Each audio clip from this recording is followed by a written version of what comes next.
nkusanyuse mu byenkola byonna njagala nnyo nkusanyuse n'omutima gwange njagala nnyo nkusanyuse mu byendowooza byonna njagala nnyo nkusanyuse n'omutima gwange njagala mbo mutukuvu buli wengenda wonna njagala nnyo nkusanyuse n'omutima gwange njagala mbala ebibala mu buli kiseera kyonna njagala nnyo nkusanyuse n'omutima gwange naye omutima gulimu amalala mangi kusaba omwoyo ajanjaba omutima gwange naye omutima gulimu omululu mungi kusaba omwoyo afaanane Yesu nsasira Mukama nsasira Mukama nsasira owonye omutima guno mponya Mukama nkwatirwe ekisa Mukama nzijanjaba omutima naye omutima gulimu kitaffe omulungi omwagalwa twagala okwebaza nate akadde kano akalungi k'otugerekedde okoze enkya ennungi okoze emisana okoze ekiro taata twagala okwebaza kubanga oli mwesigwa bw'osuubiza era otuukiriza tuli masogo nate okuweereza eri ekibiina kino kuweereza eri omuntu ono awuliriza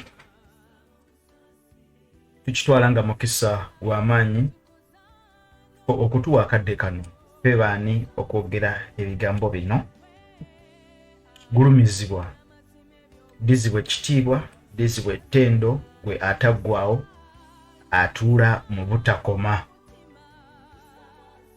ssebo tukwebaza weebale lwazi lwaffe olw'edda n'edda gwe ejjinja ery'omuwendo eryannyomebwa abazimbi ne lifuuka ensonga weebale gwe ataggwaawo kikolo kya Yese ensigo yaffe ennamu ey'okukkiriza taata weebale gulumizibwa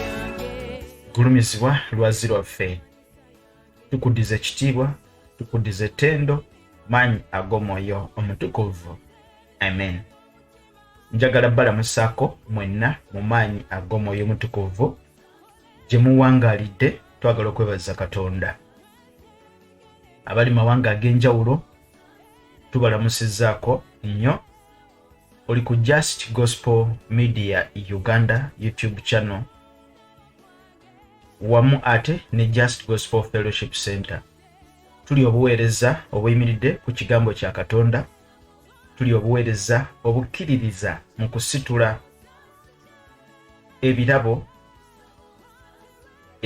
ebiri mwoyo ayakkiriza Kristo tuli abalokole abakkiririza mu mwoyo omutukuvu era twalokoka tuli abalokole ab'ekkanisa ey'ebiwempe abangi kye bamanyi naye mu biwempe twavaayo kati Mukama atukoledde ebyekisa tuli abalokole aba Pentecost we are the Pentecostals tugulumiza Katonda. Olunaku olw'ejjo tulina ekintu kye twatandiseeko kye tugenda okuba nga tutunuulira mu wiiki eno yonna, kye kiyitibwa omutima. Omutima kye ki? Oli bw'ayogera ku mutima aba ategeeza ki? Nzijjukira nti nakunnyonnyoddeko olunaku olw'ejjo, ate abaddewo wasubiddwa ne gwe yabaddewo ojjukira. Waliwo obufaananyi obuli ku screen eyo, ku simu yo, ku laptop yo. Ngenda gezaako okwanguwa okujjukiza bw'ate abaddewo, ate gwe nawe yabaddewo weyongere okutegeerera ddala kiki kye tuliko. Now, omubiri guno nga bw'ogulaba,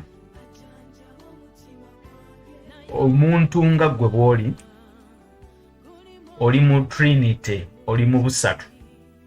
Oli mu busatu. Amina. So, munda mu ggwe mulimu kye tuyita emmeeme, era mulimu kye tuyita omwoyo, okusinziira ku Basesalonika ekisooka 5:23. Tugenda kugenda mpola, tetutera kwagala kudduka misinde, twagala tugende mpola. Bintu bino obiwulirize, obitegeere, bikuwa omukisa. Okusinziira ku Basesalonika ekisooka 5:23, ti Katonda w'emirembe abatukulize ddala. Bw'oba ojjukira, omwoyo gwammwe, omubiri gwammwe wamu n'obulamu buleme kubaako kyakunenyezebwa okutuusa okudda kwa Mukama waffe Yesu Kristo. Amina. Ajjukira Basesalonika ekisooka 5:23. Now, muffe munda ogw'omubiri gw'olaba kungulu yeeyitibwa bode. Bode. Framework. Buli kintu kirina bode. Ennyumba erina bode. Kye kiri wabweru ky'olaba, ky'otuusizaako amaaso yeeyitibwa bode y'ennyumba. Kati bw'ogenda munda mu nju mulimu ebirimu: ntebe, mifaliso, kitanda. So, emmotoka ky'olaba kungulu bode, naye bw'oyingira munda mu mmotoka mulimu steeringi, ntebe, ne zigiya n'ebirala. Kyova olaba nti emmotoka bwe begudde kabenje bagamba the body of the car was smashed. Body kiba kitegeeza ki? Nti kungulu kw'emmotoka yayonoonese. Now, omubiri gw'omuntu munda mulimu kye tuyita ebibumba, mutima, kataago, bwongo. Ekyo tukiyita flesh. Flesh. Kama ife bazibwe kiyitibwa flesh. Weewaawo oluganda era lujja kinnyonnyola mubiri. Flesh, kiri flesh. Bw'olengera ente engeri gye yakulamu, yakula erina amagulu 4 n'embwa erina amagulu 4, etambula singa muntu. Kungulu kw'ente kuliko amayembe mawanvu oba obutabeerako mayembe. Engeri gye yakulamu, akatiba kaayo n'ebbango ku mugongo, yeeyo bode. Ekikola bode y'enkula y'ekintu. Ekiri munda kye kiyitibwa flesh. Kama ibazibwe nnyo. Ennyumba, ekikola ennyumba ye bode y'ennyumba. Tukiyite schematics, oba osobola okukiyita blueprints, oba osobola okukiyita plan y'ennyumba. Kama ffe bazibwe nnyo. Now, omubiri guno nga bw'ogulaba oguli mu kasaako aka red, munda waagwo mulimu kye tuyita flesh, ennyama. Kitwale bw'otyo kubanga omutima ogw'omunda mu mubiri nyama, kinyama n'ebyenda byakwo nyama. kati waliwo kye tuyita emmeeme y'omuntu mu kasaako okolaba aka blue. Emmeeme y'omuntu egabanya ku kitundu eky'omubiri. Emmeeme egabana n'omubiri, erina ekitundu ky'omubiri kyegabanako, nakikulaza olunaku lw'ejjo. Emmeeme erina kyegabana ku kitundu eky'omubiri. Enda kiddamu nkikulage. Ate era emmeeme erina kyegabana ku kitundu eky'omwoyo kye tuyita spirit, ne spirit erina kyegabana ku kitundu ekyo mmeeme kye tuyita heart. Olaba akagambo heart kali ku side ya mmeeme na mwoyo.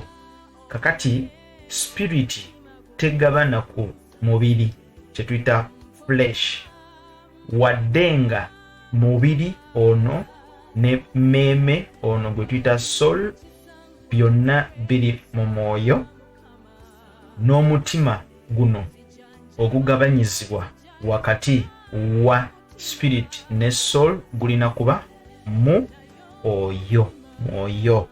Amina, tutegerekese. So kyobulaba nti mu intersection oba circles kye tuyita union section eya spirit ne soul bigabana omutima guno, omutima gwa mwoyo. Kakati mmeeme kyagabana ne mubiri kiri ekintu kimu. Nabadde nkikulaga olunaku lw'ejjo, kye kino kyolaba ku screen yo. Bw'obanga ekintu kino okiraba bulungi, njagala gezaako okukisika. Amina. Kyolaba ekyo, olaba ewali soul eyo. Wano wansi waliwo kye tuyita spirit. Amina.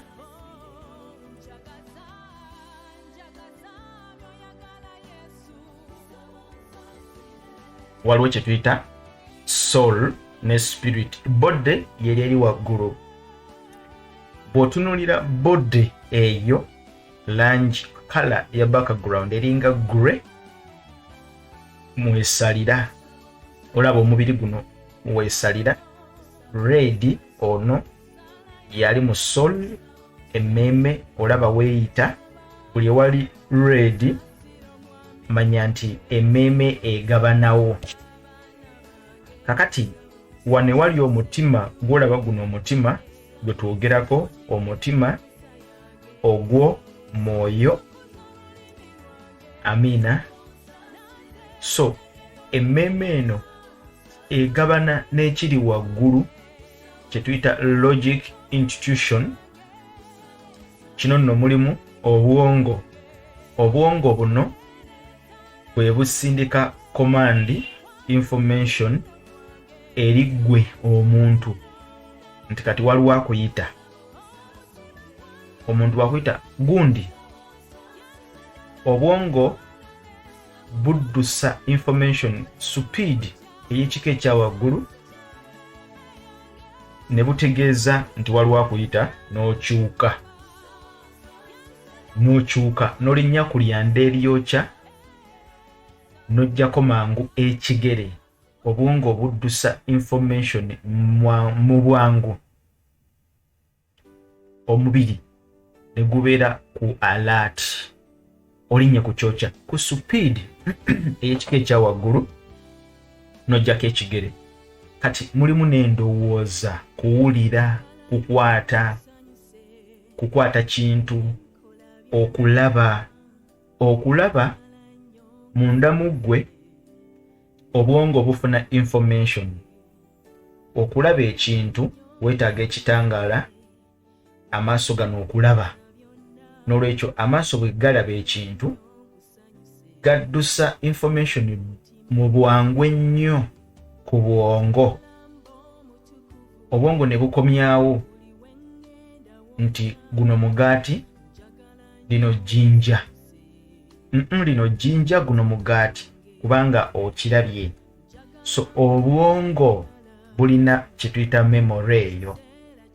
Obwongo buno obw'omuntu bulina omuntu yakolebwa nga obwongo buno bujjukira era butegeera.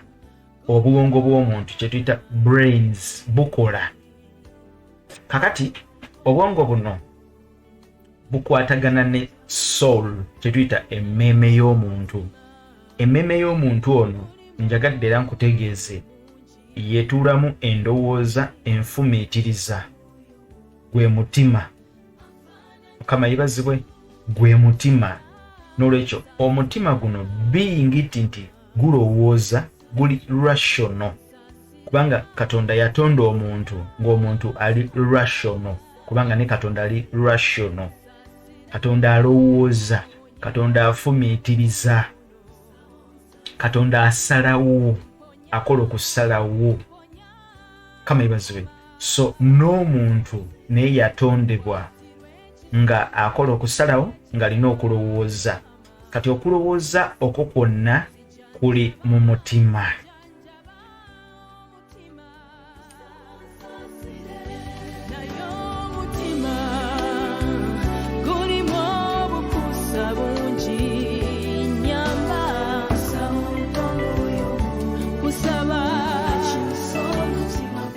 Omutima guno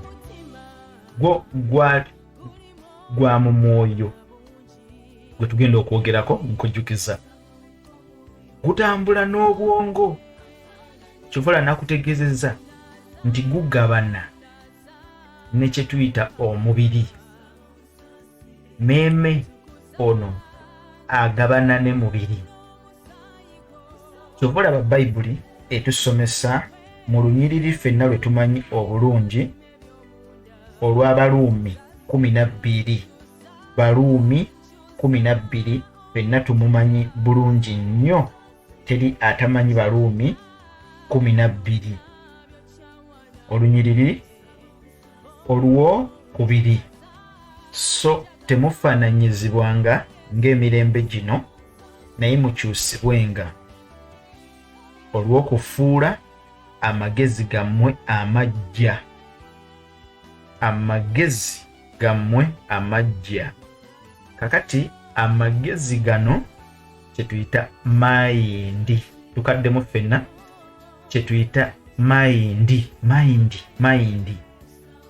Mayindi eno bwongo. Mayindi bwongo. Obwongo either bujjukira oba tebujjukira.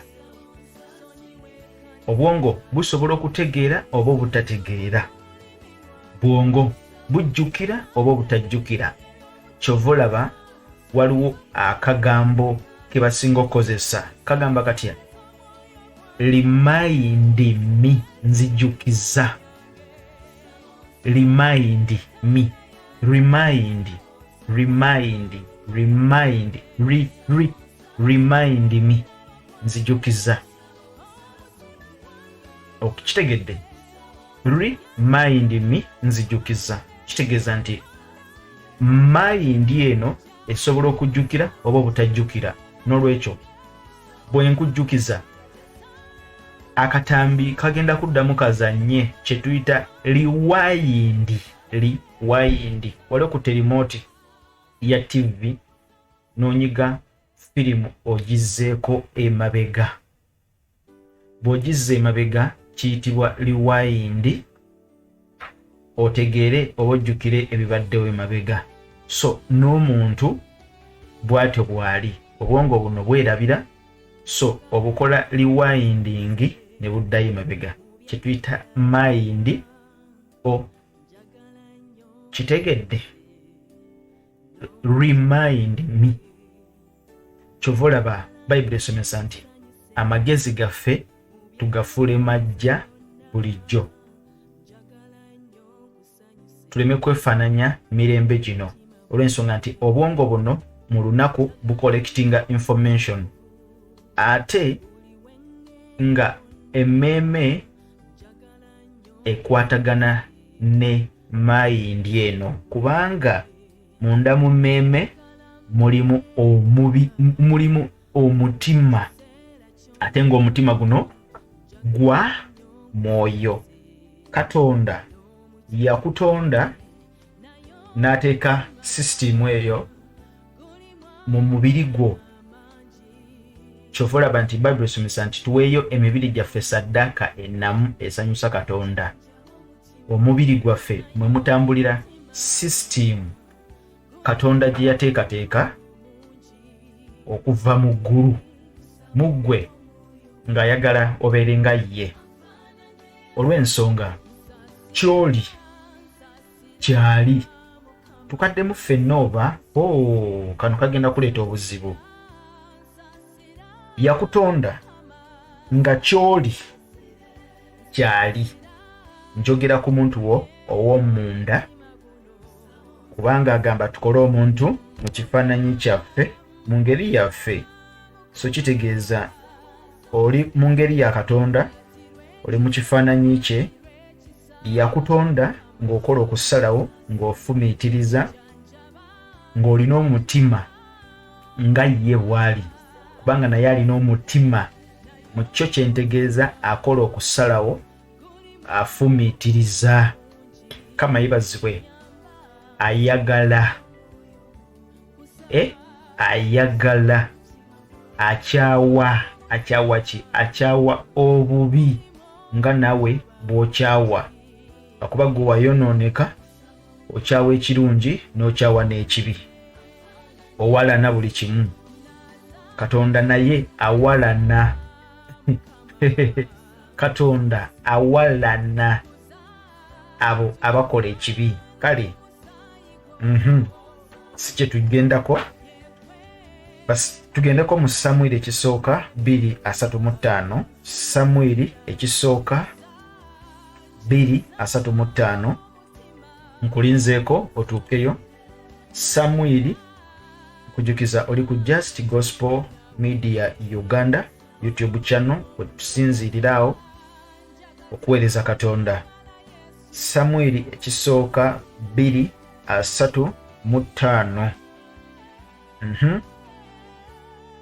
Nange ndyeyimusizza kabona, bonna b'oyagadde ojja kuva waggulu ne tetulina budde. Nange ndyeyimusizza kabona omwesigwa anaakola ng'ebyo bwe biri ebiri mu mutima gwange ne mu mmeeme yange, era ndimuzimbira ennyumba ey'enkalakkalira, era n'atambuliranga ennaku zonna mu maaso g'oyo gwe ndifukako amafuta. Tuddemu olunyiriri. Samwiri ekisooka 2:35 agoberera. Mukama kw'omukisa. Nange ndyeyimusizza kabona omwesigwa anaakola ng'ebyo bwe biri ebiri mu mutima gwange ne mu mmeeme yange. Wangi Katonda alina kye tuyita omutima, era Katonda alina kye tuyita emmeeme. Mmeeme. Ani ayogera wano? Katonda wa Isirayiri. Bw'ova eri waggulu mu Samwiri ekisooka 2 n'olunyiriri lwa 30, kubanga obudde bugenze ate ennyiriri mpanvu eziri waggulu awo. Samwiri ekisooka 2:3 Bayibuli esomesa Samwiri ekisooka 2:3. Samwiri ekisooka essuula ya 2 olunyiriri lwa 3. Mukama Katonda wa Isirayiri kyava ayogera nti, okwogera naayogera ng'ekika kyo n'ekika kya kitaawo kinaatambuliranga mu maaso gange ennaku zonna. Naye kaakano Mukama Katonda ayogera nti kiddira eri, kubanga abo abanzisaamu ekitiibwa beenasangamu ekitiibwa, n'abo abannyooma bayitengamu ka buntu. Laba ennaku zijja lwe ndisalako omukono gwange. So okkirira wansi era olituukirire ennyumba yange n'omusajja wo okukirira paka wano wansi paka 3 nange ndyeyimusiza kabona omwesigwa anaakolanga ebyo ebiri mu mutima ne mu mmeeme yange. Nje kadde nkutwale ku lunyiriri olwa 30 waggulu nkulage nti Katonda mwene ye yeeyogerera. Katonda alina kye tuyita omutima era Katonda alina kye tuyita emmeeme. Mu kino kikyengezako okutegeeza Katonda asalawo yakukola ng'olinga ye nti muggwe mutuulamu kye tuyita okusalawo gwe mutima oguli munda mu mmeeme era akulaze mu mutima gwange n'emmeeme, mmeeme yange n'omutima. So omutima nfumiitiriza gutuulamu okusalawo, gutuulamu okulowooza. Katonda yakukola ng'olina kye tuyita okusalawo, oba oyagala oba toyagala, munda mu ggwe mulimu okusalawo. Era Katonda akuteerawo maaso go gwe kennyini either ogenda kwetta oba ogenda kweramya, ogenda kwekolimira oba ogenda kwewa omukisa.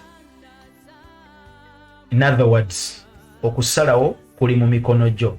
Katonda yennyini yakuwa ku kiki ekyali n'akiteeka mu ggwe munda nti omuntu osobola okusalawo okunjagala oba obutanjagala, okunkyawa oba obutankyawa, okuwalana eggwanga oba obutawalana ggwanga. Nga bw'oli okusalawo okwo n'okulowooza okwo n'okufumiitiriza Katonda naye bw'ali, kubanga Bayibuli etusomesa bulungi nti naye alina omutima era naye alina emmeeme. So tasobola kukuwa kyatali. Bw'agamba tukole omuntu mu kifaananyi kyaffe aba ategeeza nti tukoleyo duplicate yaffe nga ye muntu ono.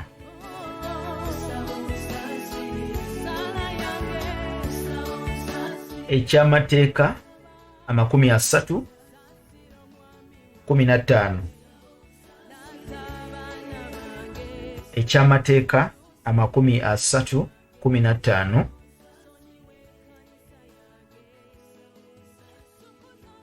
Kale osobola okusoma n'olw'14 nalwo lujja kukola amakulu mangi. Ekyamateeka oba kyetuyita Deuteronomy 30. Osobola okutandika 14 tugenda kusoma ne 15.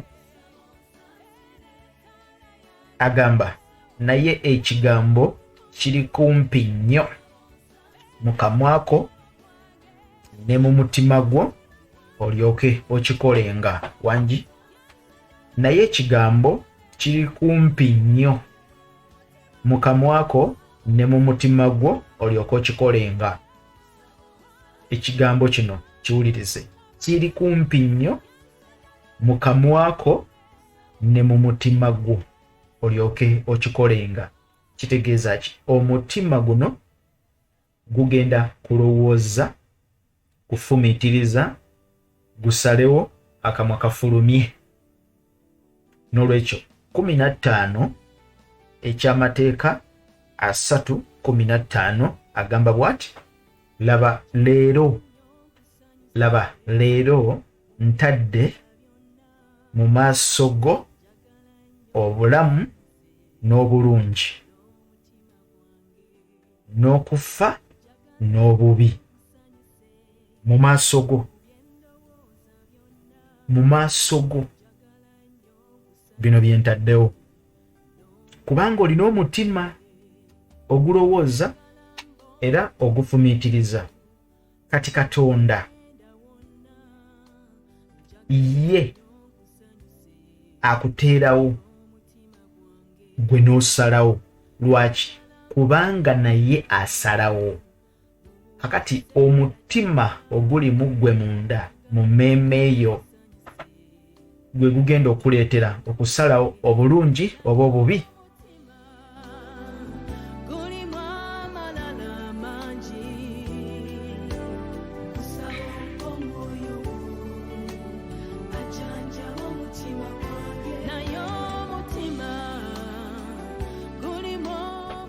Olw'ennyiriri lw'17 mu kyamateeka 3:17 naye omutima gwo bwe gunaakyamanga n'ogaana okuwulira naye n'osendebwasendebwanga n'osinzanga bakatonda abalala n'obaweerezanga, mbategeereza ddala leero nga temulirema kuzikirira. Owulira asosayo omutima gwo bwe gunaakyamanga n'ogaana okuwulira. Kitegeeza nkujjukiza tuli mu kyamateeka 3:17 tugenda soma paka ndowooza ku 19. 17 tuli kyamateeka 30 tuli ku 17 katumaleyo 19. Naye omutima gwo bwe gunaakyamanga n'ogaana okuwulira. Njagala kujjukiza omutima guno gulowooza, gufumiitiriza, era Katonda agendera nnyo ku ekyo ky'osazeewo, kubanga yakutonda ng'ekyo kyali. Bw'osalawo oba osazeewo, bw'osalawo kuwalana ojja kuwalana. Naye omutima gwo tuli 17 kyamateeka 3:17 naye omutima gwo bwe gunaakyamanga n'ogaana okuwulira. Kitegeeza osobola okusalawo okugaana okuwulira. Osobola okusalawo omutima gwo gukyamye n'oluma n'ogwa waggulu, sijja. Mukulu omu mu kibuga yagamba kantu kano sirikeerabira, ne bw'oliba oyagala otya Katonda nga ne bw'aba avudde waggulu, mpozi nga Katonda ne bw'aba asse wano siri kusonyiwa, mpozi nga gundi ne gundi bamaze kufa. Bwe bafa awo mpozi nsobola okusonyiwa, Katonda ne bw'akka wano wansi. So olaba nti omuntu yatuuka ku ddaala mu mutima gwe okusalawo okusukkirira Katonda nti Katonda ne bw'akka wano wansi nga erifuli, sisobola kukkiriza ebyo biva mu ye nti sonyiwa, sijja kusonyiwa. N'olwekyo omutima gujeema oba gusobola okuva mu bujeemu. 18 mbategeereza ddala leero nga temulirema kuzikirira,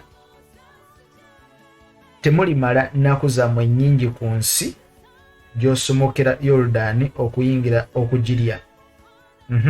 19 we tuli lukulu nnyo.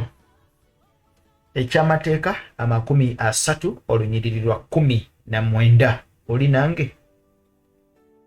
Bw'oba okyali nange, Mukama akuwe omukisa, manyi ebigambo bino kye bitegeeza gy'oli. Gwagoberera nkutumiddeko nnyo. 19 mpita eggulu n'ensi. Wangi mpita eggulu n'ensi okuba abajulirwa gye muli leero. Katonda tusooke tulumaleyo nga ntadde mu maaso go obulamu n'okufa, omukisa n'okukolimirwa. Kale weeroboze obulamu olyoke obenga omulamu gwe n'ezzadde lyo. N'omutima gwange njagala mbale ebibala mu buli kiseera kyonna, njagala nnyo nkusanyuse n'omutima gwange.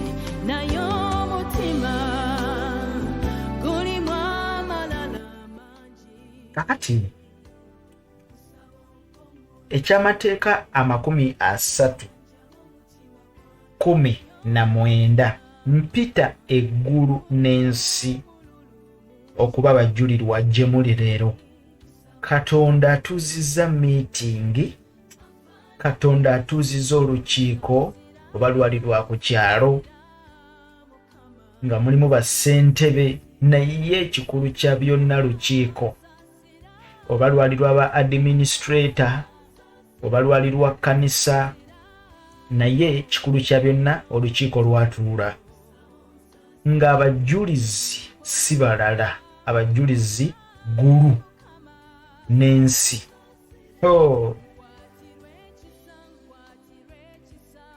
Mpita eggulu n'ensi okuba abajulizi gye muli leero, kubanga ebigambo bino bye tugenda okwogera kufa na kuwona, saagala na mulundi nagumu ogambe saabikugamba, saawulira, saategeera. W'okyogerera wonna nti saawulira, saabitegeera, eggulu liirino lyawandiika notice, sekuritale yaliwo naye ng'awandiika. Tugenda kwogera ebigambo bino nga sinaba byogera. Abajulizi mbaleese. Abajulizi bava wa? Abajulizi bava mu ggulu wangi. Abajulizi bava mu ggulu, nti ne bw'oliba ogenze mu ggulu eyo toliyogera nti saategeera. Waliwo malayika yaliwo ku lunaku olwo, meeting yaliwo, n'olwekyo what are you trying to say? Ku nsi nawo abajulizi we bali. Mpita ekyamateeka Deuteronomy 19 ekyamateeka 319. Mpita eggulu n'ensi okuba abajulirwa gye muli leero. Biki bino byonna byogenda okwogera ebikuleetesa abajulirwa ab'eggulu n'ab'ensi? Sirika. Bino ebigambo bye tugenda okwogera birimu number 1 okufa, birimu n'obulamu wangi, birimu ekikolimo, birimu n'omukisa.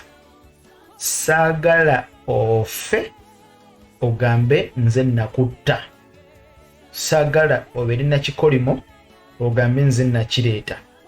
Njagala ebigambo bino tubyogere nga okusalawo kuli ku ggwe, n'olwekyo nze omusango nguveemu. Mpita eggulu n'ensi okuba abajulirwa gye muli leero, nga ntadde mu maaso go obulamu n'okufa. Kitegeeza ataddewo obulamu n'okufa, mu maaso go ataddewo omukisa n'ekikolimo. Naye n'amaliriza ng'akugamba nti kale weelobooze obulamu. Kitegeeza twalako bulamu, nze kyenkusaliddewo, twala bulamu bw'oba olondako, twala obulamu olyoke obeerenga mulamu gwe n'ezzadde lyo.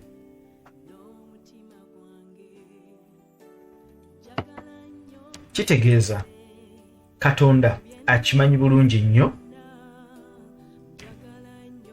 nti olina okusalawo, naye ng'okusalawo kuno kuva wa? Kuva mu mutima gwo. Ekyamateeka 314. Ekyamateeka 314, naye ekigambo kiri kumpi nnyo mu kamwako ne mu mutima gwo olyoka okikolenga. Kitegeeza mu mutima gwo mwe muva ekyo ky'olowooza okukola.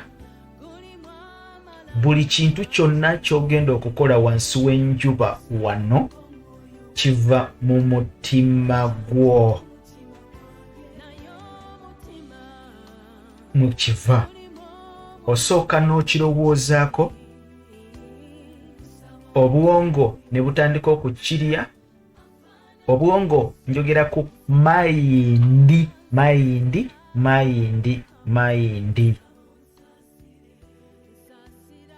ge magezi go, si wisdom, si knowledge, naye mayindi. Oluganda ne lubulwa ekigambo ekyokwogerawo awo ne lugamba magezi.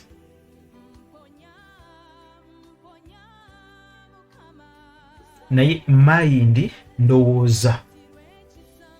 Endowooza etuula ku bwongo bw'omuntu nga system ekivuga eva eno wansi mu kye tuyita omutima gw'emmeeme.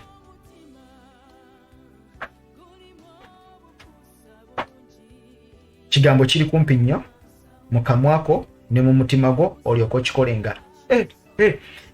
Nzijukidde obadde weerabidde Baluumi, sobola okudduka nange, Baluumi 10, Baluumi 9,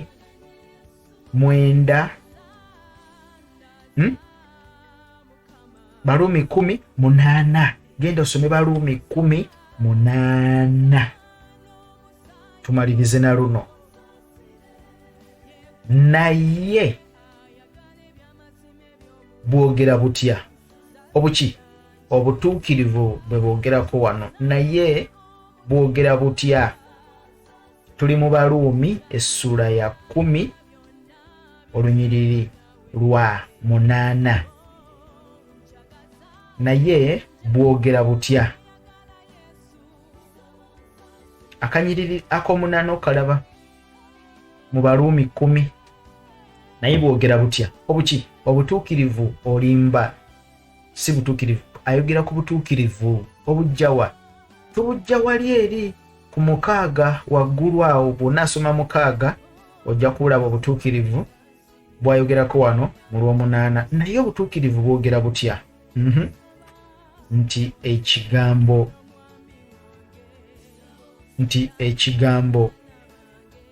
kiri kumpi naawe. Kiri kumpi naawe.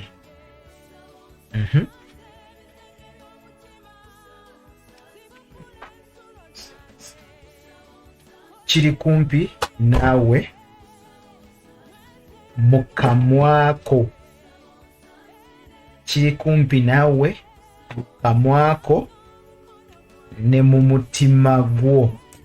Kyekigambo ekyokukkiriza kye tubuulira. Wangi, ekigambo kino kiri kumpi naawe mu kamwako. Ekisooka kamwako ne mu mutima gwo. Kiri ne mu mutima gwo. Lwaki kiri mu mutima gwo? Kubanga mu mutima gwo mwe mutuula okusalawo n'okufumiitiriza. Ekigambo kiri kumpi naawe mu kamwako ne mu mutima gwo. Kyekigambo ekyokukkiriza. Kyamateeka 30 tugenda kukomawo wano mu Baluumi. Tugenda kudda kyamateeka 30 olunyiriri lwa 14. Naye ekigambo kiri kumpi nnyo mu kamwako ne mu mutima gwo olyoka okikolenga. Kitegeeza ki? Mu mutima mwe muva ensibuko y'ekyo ky'okola. Mu mutima mwe muva ensibuko y'ekyo ky'ogenda okukola. Kiki ky'olowooza okukola kiva mu mutima. Baluumi 10 olunyiriri lwa 9 lugamba lutya? Kubanga bw'oyatula Yesu nga ye Mukama naki n'akamwako n'okkiriza mu mutima gwo nti Katonda yamuzukiza mu bafu, olirokoka. Kitegedde, kitegeeza omutima guno gulowooza ne gufumiitiriza ne gulowooza ku kigambo kye tubuulira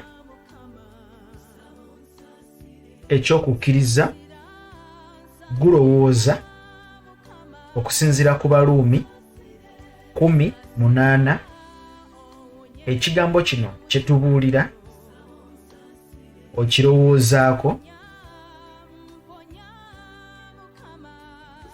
n'okifumiitirizaako mu mutima gwo. Kigambo kye tubuulira, mutima ne gukifumiitiriza, magezi ne gakikkiriza, akamwa ne kakola katya? Akamwa ne kaatula. Ntugamba nti gundi alokose. Mutima. Kyova olaba nti omutima gwe gulina okulokoka. Emmeeme y'omuntu yerokoka. Omwoyo gw'omuntu tegulokoka. Omwoyo gw'omuntu tegulokoka. Naye kye tuyita emmeeme y'omuntu yerokoka. Lwaki? Kubanga emmeeme eno egabanya ebintu. Kubanga emmeeme egabana ku mubiri n'egabana n'ekyomwoyo. Tukaddemu, emmeeme eno egabana ekyomubiri n'egabana n'ekyomwoyo. Emmeeme kijja ku mubiri kye tuyita bodde, ejjayo kye tuyita mayindi ey'omuntu, ng'eno ekwatagana n'obwongo obw'omuntu. Omuntu n'abeera rational ng'asobola naye okusalawo. Kakati emmeeme eno n'egenda ne ku ky'omwoyo kye tuyita spirit, n'egabana ku kye tuyita heart, gwe mutima gwe tulabye, gwe tuli mu kulaba, n'ejjayo eky'omwoyo. So ebeera wakati bw'eti, egabana eky'omubiri n'egabana n'ekyo mu mwoyo. Kyova olaba olwaleero ababuulizi b'enjiri bwe babeera bagenda okubuulira enjiri bakola batya? Bagamba, we are going to win souls. We are winning souls for Christ. Souls Harvest Ministries. Kagamba ku wali okawulireko ewantu. Souls Harvest, soul winning. Tebagamba spirit winning. Nedda, bagamba soul winning. Lwaki? Kubanga spirit winning ekwata mwoyo gwokka, naye ate soul winning eno ekwata eky'omubiri n'eky'omwoyo. Ate jjukira, tuli mu mubiri gwe tutambuliramu, n'olwekyo mmeeme amanyi byonna ebikwatagana ku mubiri.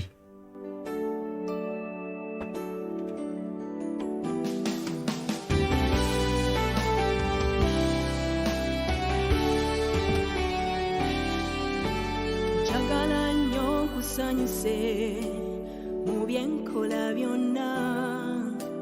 Njagala nnyo nkusanyuse n'omutima gwange. Njagala nnyo nkusanyuse mu byendowooza byonna. Njagala nnyo nkusanyuse n'omutima gwange. Njagala mba omutukuvu buli we ngenda wonna. Njagala nnyo nkusanyuse n'omutima gwange. Njagala mbala ebibala mu buli kiseera kyonna. Njagala nnyo nkusanyuse n'omutima gwange. Naye omutima gulimu amalala mangi.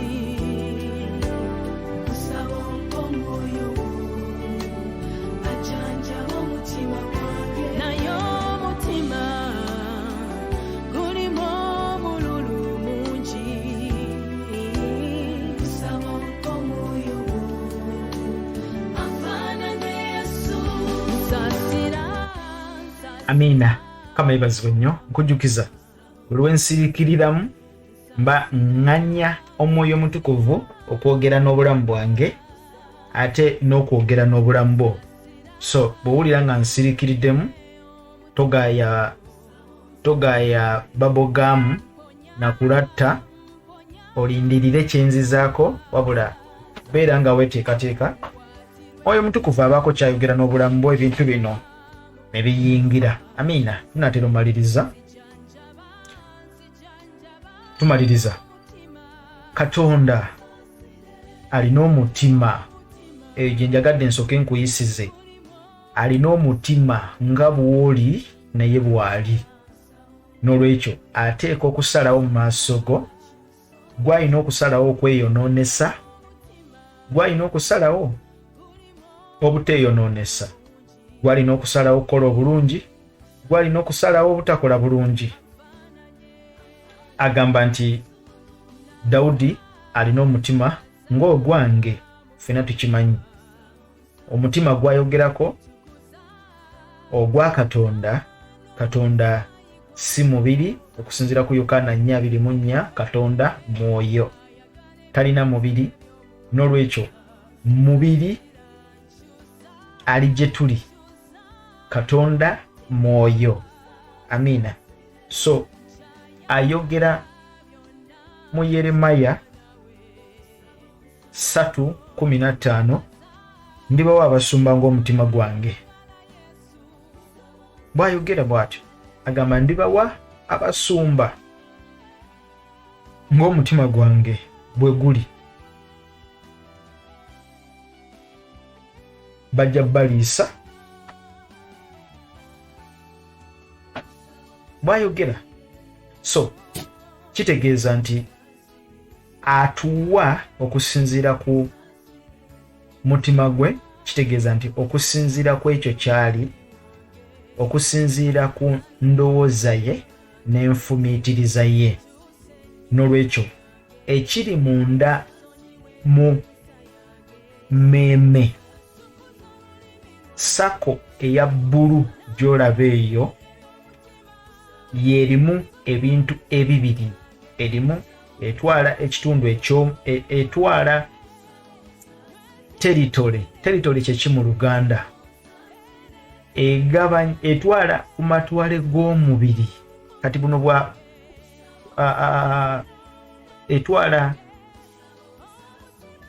etwala ku kitundu eky'omubiri, etwala territory y'omubiri, n'etwala ne territory y'omutima. Kyova olaba nti mu ngeri yonna omuntu aba alowooza, ateeka okufumiitiriza. Omuntu akaaba amaziga ne gajja ne gafuluma mu kiwanga, naye gaba tegannafuluma mu kiwanga, already omutima gwe guba gwatandise dda okulowooza ku bubi n'obulungi. Kitegeeza atandika okubeera emotional. Kyova olaba nti mutuula n'omuntu nga mulaba firimu nga ya nnaku n'akaba amaziga. Kitegeeza nti ali emotional, firimu emukutteko n'akaaba. Mulengera abantu be baproposinga, omusajja n'afukamira n'amuwa akamuli, n'akaba amaziga, wuwi onjagadde nnyo, n'akaba. Agetinze emotional. Naye ate n'osangayo ffe bamitima gyakaluba, twakaluba dda ffe migongo mikalubo, mitima gyakaluba, mitima lwazi, tetujja kaaba. Naye ne bw'oba oyagala otya nti tokaaba, waliyo era ekijja okutuuka okaabe otirise amaziga. Wangi iye olaba ne Yesu mu mubiri gwe yakaaba. Yesu yakaaba. So teri yo wano ali wansi wa njuba atafumiitiriza na kulumwa. Lwaki tetukomye wano lunaku olwaleero? tweyongereyo olunaku olw'enkya. Kanzikirize nti ebintu bino biyingira bitambula bulungi nnyo. Tusalawo okugenda empola, tetwagala kudduka ku papa, twagala ensonga zino tuzitegeere bulungi nnyo. Mukama abampeera omukisa abanjagalire nkujjukiza oli ku Just Gospel Media Uganda wamu ne Just Gospel Fellowship Center. Tukwagala nnyo gwe wenna eri eyo ng'ogamba nti nandyagadde mbeere kitundu ku buweereza bwammwe, mbeere kitundu ku ekyo kye mukola, nkwanirizaako nnyo. Ennamba z'essimu we ziri wansi awo, osobola okutusapootinga mu ngeri yonna gy'oba osobodde. Tuteekateeka okuzimba omulimu guno ku gurawundi. Nolwekyo Mukama akikubalire mu maanyi ag'Omwoyo Omutukuvu. Lwaki sikusiibula n'enkola bwe nti tuddemu enkya. Kitange omwesigwa, njagala okubaza kuli abantu bano, bateeka mu mikono gyo, bakuume, banyweze mu kigambo kyo, kikke emitima gyabwe, bakitegeere, bamanye ekyo kye bali. Maanyi ag'Omwoyo Omutukuvu mwensabidde. Amiina. Tuddemu olunaku olw'enkya. Bye-bye.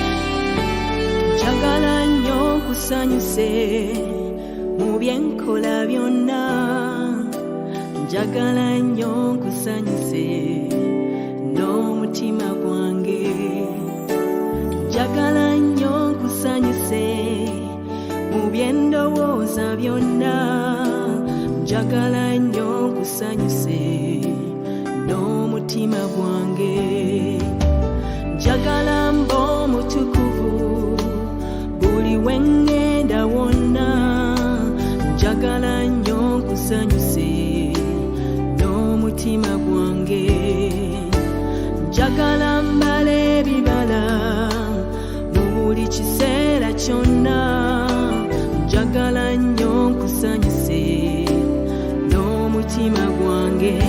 Naye omutima gulimu amalala mangi, Omwoyo